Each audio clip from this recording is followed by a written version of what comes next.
It was arranged by our parents, and we did a big party with the big rabbi to do the ceremony of the bar mitzvah. And it was much more exciting or lavish than the bar mitzvahs usually are, because there was dancing and there was filming.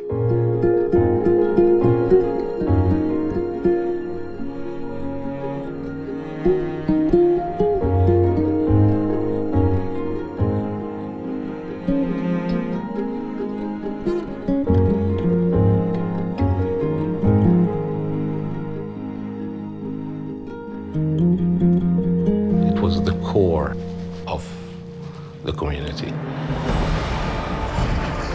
Things really went from bad to worse after the 1967 Six-Day War. So they turned against us.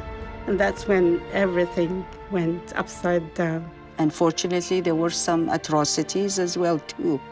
That's how we bonded together. And up till today, this bond is still there because we all were in the same situation. We all had to survive and make it out safely.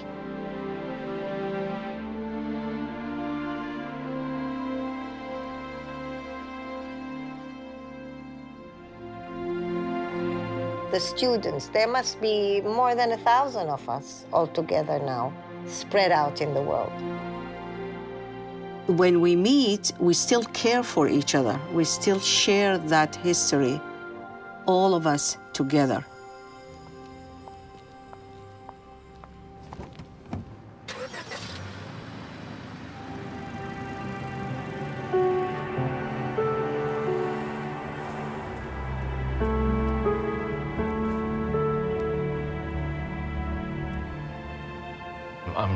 I'm really longing to see some of those people that I know.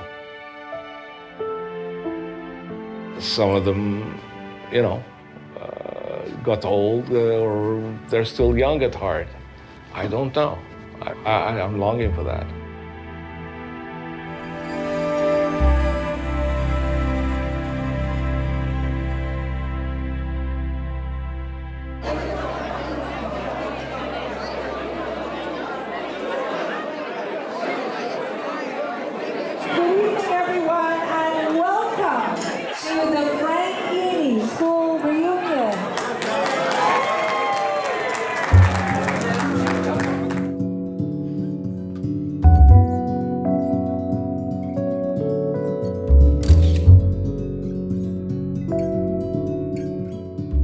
All the Jewish people went to that school because it was a private school with very high standard of education.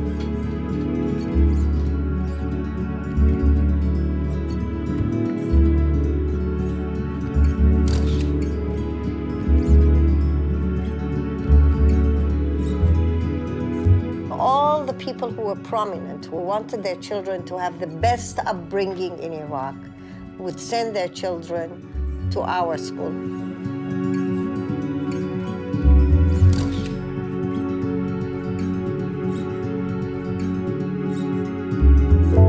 Frank Aney School, which was started by Frank Aney.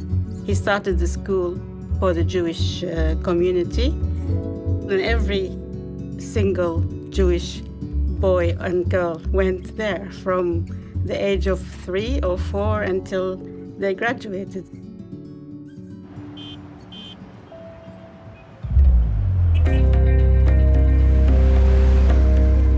When I left, there were about maybe 3 traffic lights in the whole city.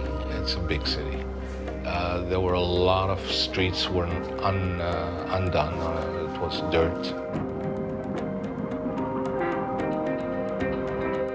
Our house was right on the river, so you could hear the rippling of the water at night and see the stars. We used to have a club, a sports club, and we used to go there. I used to go every day between playing ping pong, tennis, basketball, volleyball, running. We go to the cinema together, and we had a lot of parties, dancing parties in the homes. We were very modern. You know, we were catching up with Elvis Presley at the time, the Beatles, the Twist, of course, when it first came out.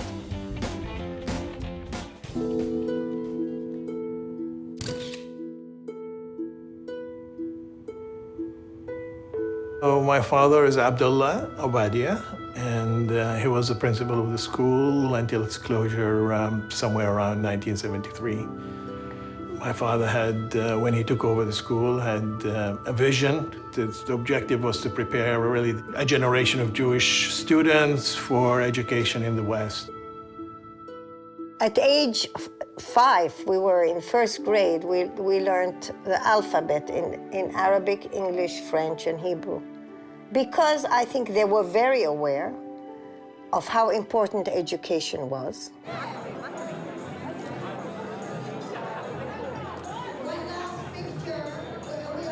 It brings a lot of memories back. Things that I forgot,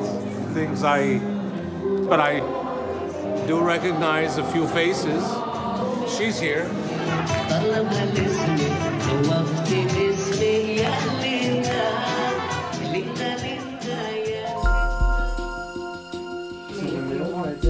And we remove the glass.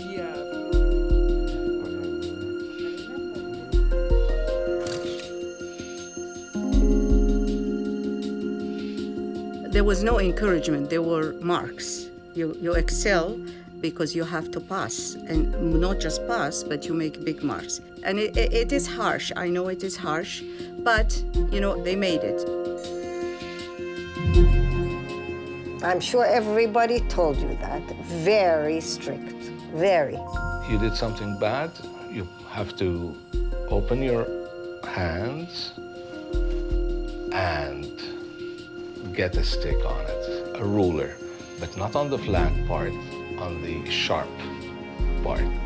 He said, you're laughing at what I'm saying, you're smiling. I said, no, and slapped me on my face. We are taking pictures now of the graduates of Frank Haney of 1965. Please, all the graduates of 65.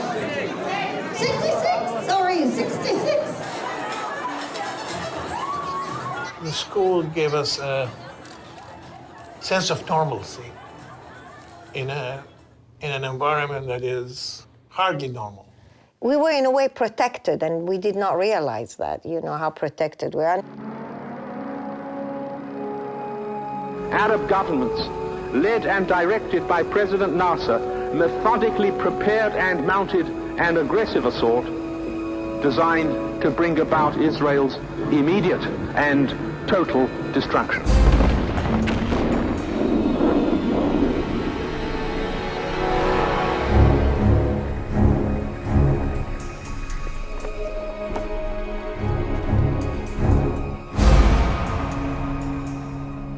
So telephones were cut for all the Jewish homes.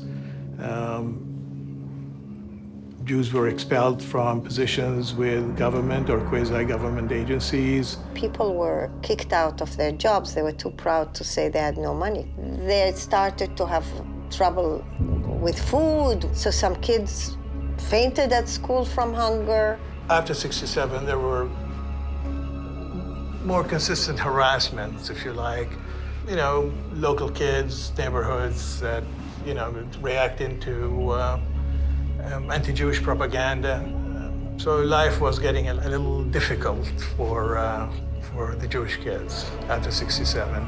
I just thought for myself, they're gonna kill us. They're gonna be after us. You know how when you are so anxious, you will think they know you, oh, you're Jewish, I'm coming after you.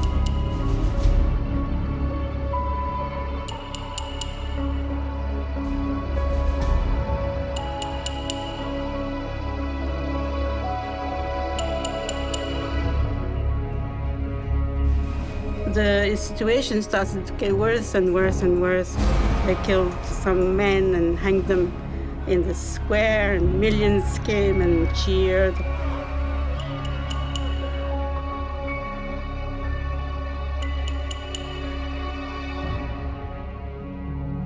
Escape networks, if you like, started taking shape.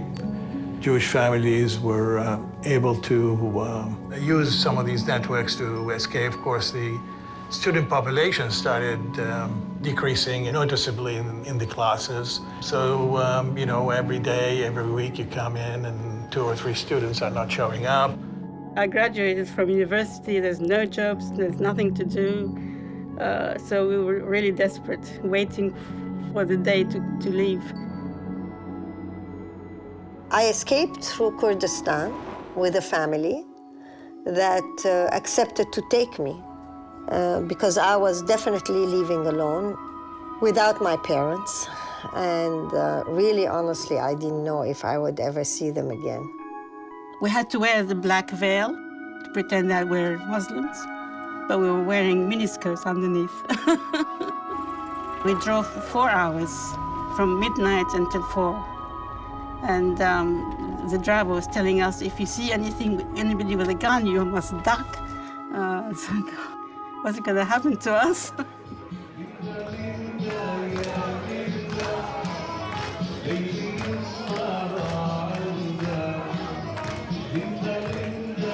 Now, even this weekend, all our classmates and friends are talking how fortunate we are that we have not only immigrated, but survive in a big way because of our education. Because we all left with nothing.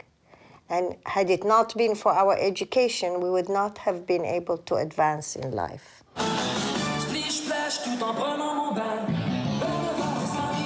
It was a place of comfort for us, of happiness for us. That's how we bonded together.